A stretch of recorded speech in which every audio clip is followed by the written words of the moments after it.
Chase stared at her for a second, then turned around and left. "Where are you going?" she roared. "I'm not done talking to you. Where are you going? Come back here." However, he had already left the lounge without even looking back. She panted heavily as she looked around the room. There were still quite a few people watching this spectacle unfold. She felt flush. How had she allowed herself to lose her composure in front of all these people? She hated Chase more than she ever had. She swore to herself that she would see him suffer, that he would never be a part of her family again. She would see to it.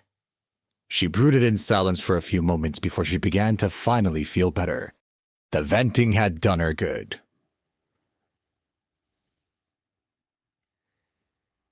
Chase returned to Celia's hospital room just as she was finishing up the food he'd brought her earlier.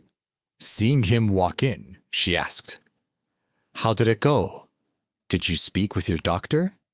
Do we have a surgery date?" He was still in a bad mood from his fight with Patricia. He casually responded, "Yes, it should be sometime next week." With that, he picked up the empty food containers and walked over to the sink to wash them.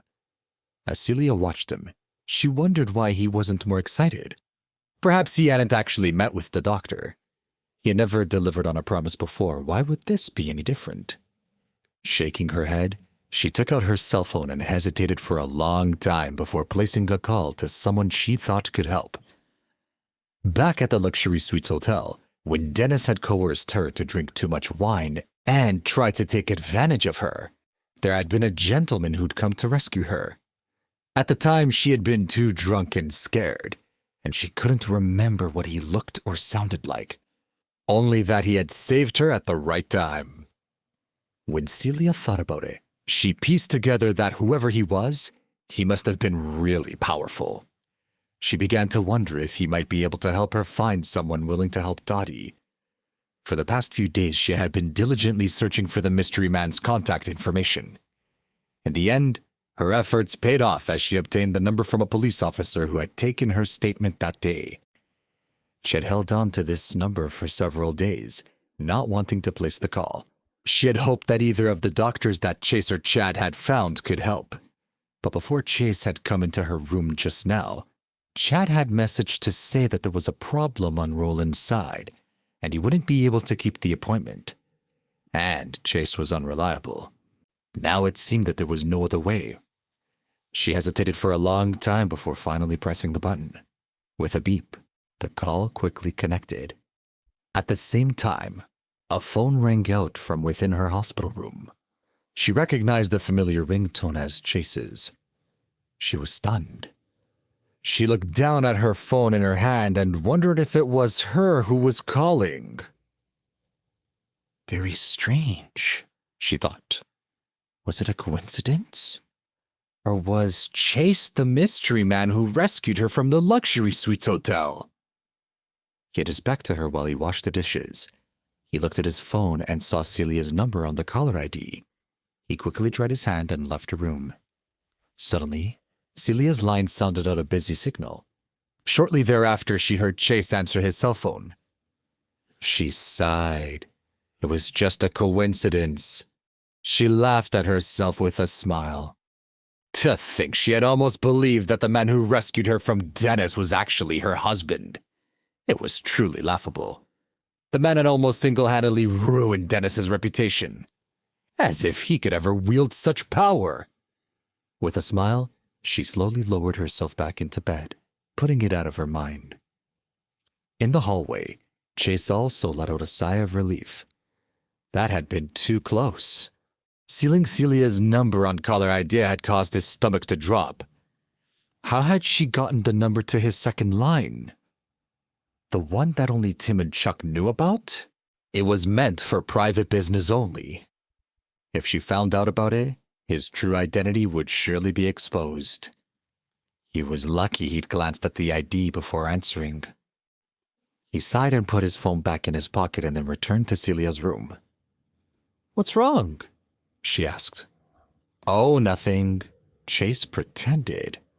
"There's just a small matter that I need to take care of at work. I shouldn't be long." Okay, she nodded.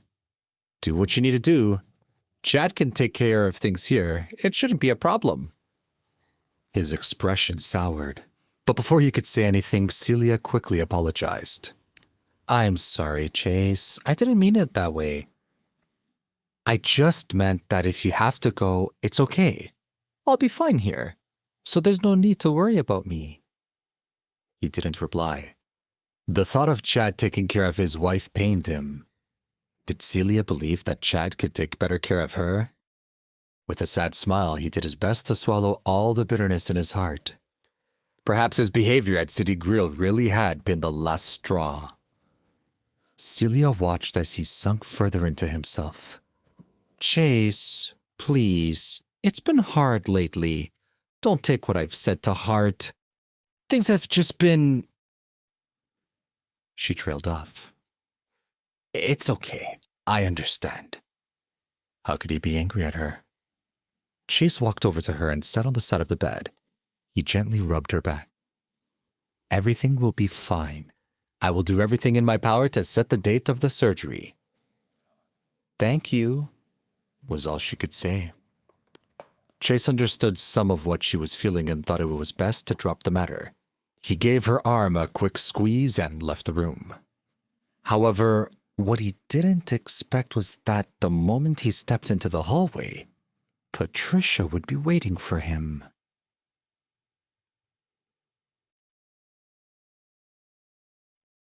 Patricia approached Chase in the hallway and scolded him.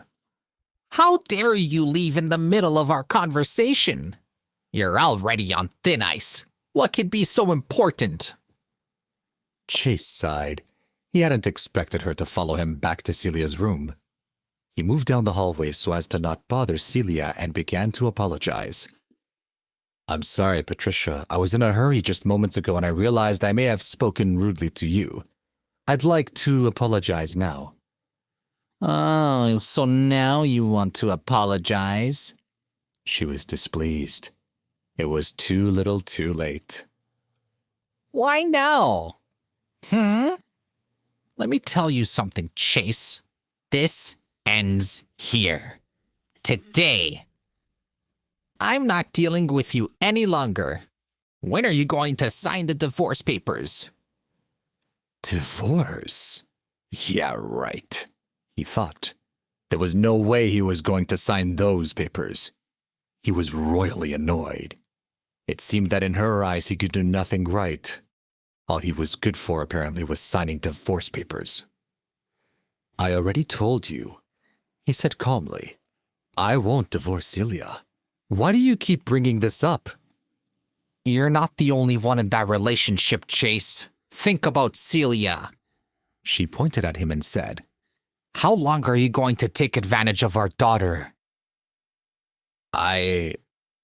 He wanted to say something, but at this moment, Celia propped open the door of her room and quietly spoke into the hallway. Mom? What's going on? Why are you being so loud? I'm trying to get rest, but I can't with you shouting. Nonsense! I'm not shouting, said Patricia in a rather loud volume. She was now very angry. Ask him yourself. Ask him what he just did. She didn't wait for Chase to answer. Your useless husband just walked away from me in the middle of a conversation. He publicly humiliated me in front of the entire lounge. Celia frowned. She sighed and turned to Chase. Did you really do that? He tried to explain. Your mom was saying some not so nice things about, well, our family. Some not so nice things? So standing up for my daughter is not nice now? Patricia was fuming. All right, Mom, that's enough, Celia interrupted. She turned to look directly at Chase. Chase, I think you might be in the wrong on this one. Could you please apologize to my mom? And then both of you, can we be done with this? He lowered his head and said, I'm sorry, Patricia. Patricia just grunted, but she was happy that her daughter had stood up for her. Please subscribe to the Pocket FM YouTube channel and press the bell icon for instant notification. Check out our channel for more such exciting shows.